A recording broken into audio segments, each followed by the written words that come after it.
नमस्कार, मी हिमानी माऊली spiritual bye Himani. चला तर आज बघूया की तुमच्याकडं कुठला गायडन्स मेसेज येत आहे. आज आहे 9th ऑफ एप्रिल. तर 9th ऑफ एप्रिलच्या निमित्ताने बघू की तुमच्याकरता कुठला गायडन्स मेसेज येत आहे. कार्ड रिडिंग आल्यावर जर तुम्ही रेझोनेट करू शकत असाल माझ्या रिडिंगसोबत, माझ्या कार्डसोबत, तर प्लीज कमेंट सेक्शनमध्ये क्लेम करा, येस लिहा. अशाच daily guidance, rituals, remedies update करता माझ्या इंस्टाग्राम पेजला, यूट्यूब चॅनलला लाईक, फॉलो, शेअर, सबस्क्राईब नक्की करा. पर्सनल टॅरो रिडिंग करता तुम्ही मला DM किंवा व्हॉट्सअप मेसेज करू शकता. क्रिस्टल प्रोडक्ट करता पण तुम्ही मला DM किंवा व्हॉट्सअप मेसेज करू शकता.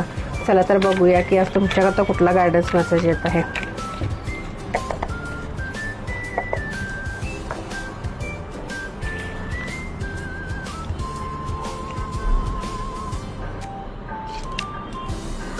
Start of financial stability. To start of financial स्टॅबिलिटीचा तुमच्याकरता आजचा गायडन्स मेसेज आला आहे. मी डिटेल तुम्हाला कॅप्शनमध्ये देऊन तुम्ही कॅप्शन रेट करा. जर तुम्हाला क्रिस्टल रिलेटेड आजच्या या रिडिंगच्या हिशोबाने जर तुम्हाला क्रिस्टल हवे असेल तर तुम्ही मला DM किंवा व्हॉट्सअप मेसेज करू शकता. अशाच डेली गायडन्स, रिच्युअल्स, रेमेडीज करता माझ्या इंस्टाग्राम पेजला, यूट्यूब चॅनलला लाईक, फॉलो, शेअर, सबस्क्राईब नक्की करा. थँक्यू.